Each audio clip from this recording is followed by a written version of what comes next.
नमस्कार. आपले धार्मिक संग्रह व कथा या यूट्यूब चॅनलवर स्वागत आहे. परमेश्वराने आपल्याला हातपाय दिले ते कष्ट करण्यासाठी दिले आहे. अशाच एका भिकाऱ्याची कथा आपण आजच्या व्हिडिओमध्ये ऐकणार आहोत.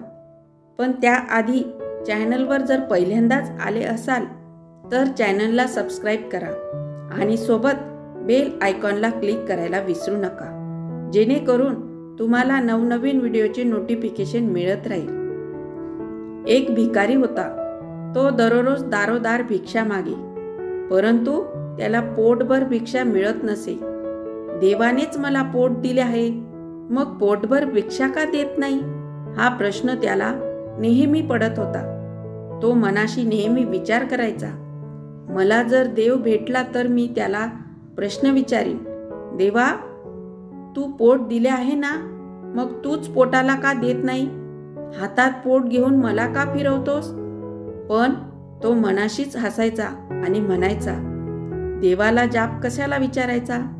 देवाला भिक्षाच मागायची. देवा, मला पोटभर भिक्षा दे. देवाला पोटभर भिक्षाच मागू, जन्मभराची भिक्षा मागू, म्हणजे पोटाची चिंताच दूर होईल. पण देव भेटला तर ना. देव कुठे भेटेल? एक दिवस असाच विचार करत तो भिक्षा मागू लागला. त्या दिवशी त्याला कोणीच भिक्षा वाढली नाही. त्याची झोळी रिकामी राहिली आणि पोटही रिकामे राहिले. त्या दिवशी तो उपाशीच होता. एक हात कपाळावर आणि एक हात पोटावर ठेवून तो एका झाडाखाली संचित झोपला. त्या रात्री तो तिथेच झोपी गेला. झोपताना त्याच्या मनात विचार आला, मला देव भेटला तर त्याला जन्माचीच भिक्षा मागेल. आणि काय आश्चर्य, त्याच्या स्वप्नात खरोखरच देव आला. 1000 हात घेऊन आला आणि भिकाऱ्याला म्हणाला, मी तुझ्यावर प्रसन्न आहे, माग. तुला हवा तो वर माग, मात्र एकच वर माग. विचार करून माग, मी थांबतो. देवाला पाहिले आणि भिकाऱ्याचे डोळे दिपून गेले. त्याला आनंद झाला. काय मागू आणि काय नको असे त्याला होऊन गेले. तो गोंधळून गेला. पण त्यातही त्याच्या मनात विचार आले, काय मागावे? भाकरीच मागावी. कालपासून आपण उपाशीच आहोत.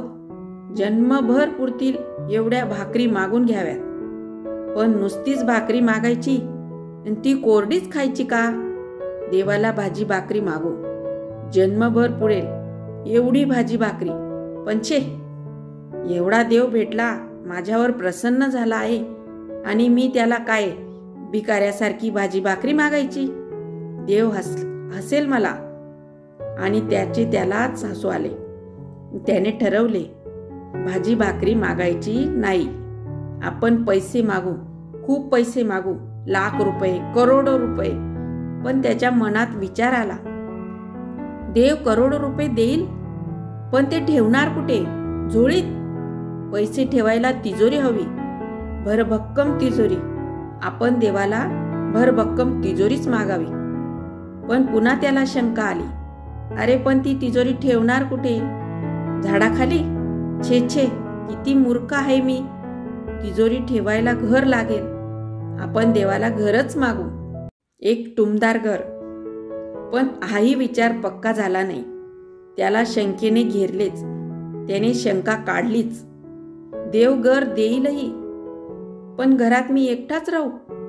आणि तो मनात लाजला आणि मनाशी म्हणाला, मला बायको लागेल. आपण देवाला बायकोच मागावी, सुंदर बायको.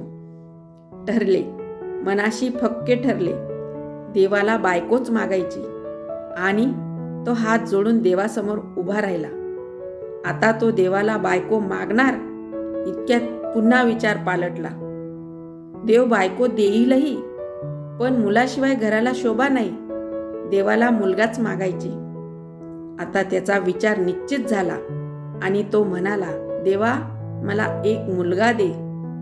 देवाने भिकाऱ्याकडे पाहिले आणि म्हटले, अरे पण तुला बायको कुठे आहे?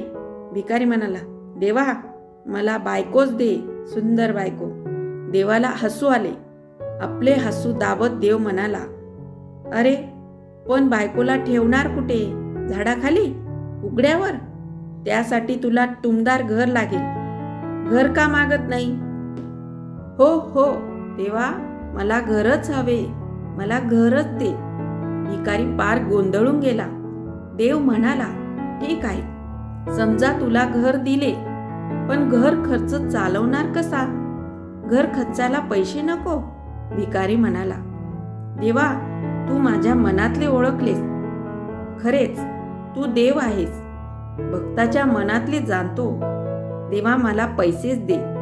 लाख रुपये, करोडो रुपये, मला लखोपती कर, करोडपती कर. भिकारी हरकून गेला. देव चटकन म्हणाला, पैशासाठी कष्ट करायला नको. भिकाऱ्याच्या मनात गोंधळच गोंधळ झाला आणि तो गोंधळून गेला आणि त्याच्या तोंडून उद्गार निघाले, देवा, मला कष्टच दे. देव म्हणाला, कष्ट करायला हात नको? हवे, कष्ट करायला हातच हवे. देवा, मला हातच दे. बोलण्याच्या ओघात भिकाऱ्याने देवाला हातच मागितले. आता मात्र देवाच्या चेहऱ्यावर हसू मावळले, प्रसन्नता मावळली. देव क्रोधाने म्हणाला, मूर्ख माणसा, हात तर तुला आधीच दिले होते ना. एक सोडून दोन. आणि देव अंतर्धान पावले. देवा, भिकारी खाडकन जागा झाला. पाहतो तो देवच नाही. आपल्या दोन्ही हाताकडे त्याचे लक्ष गेले. खरेच देवाने मला हात दिले, 2 हात. या 2 हातांनीच तर आपण सारं मिळवू शकतो. हे हातच तर आपला देव असतो. हात मागण्यासाठी नाही, कष्ट करण्यासाठी आहे. आपला हात हाच जगन्नाथ, त्याला कळले. भिक्षा मागून खाणे त्याने सोडून दिले. म्हणून त्या हातांचा श्रमासाठी आणि कष्टासाठी उपयोग करावा.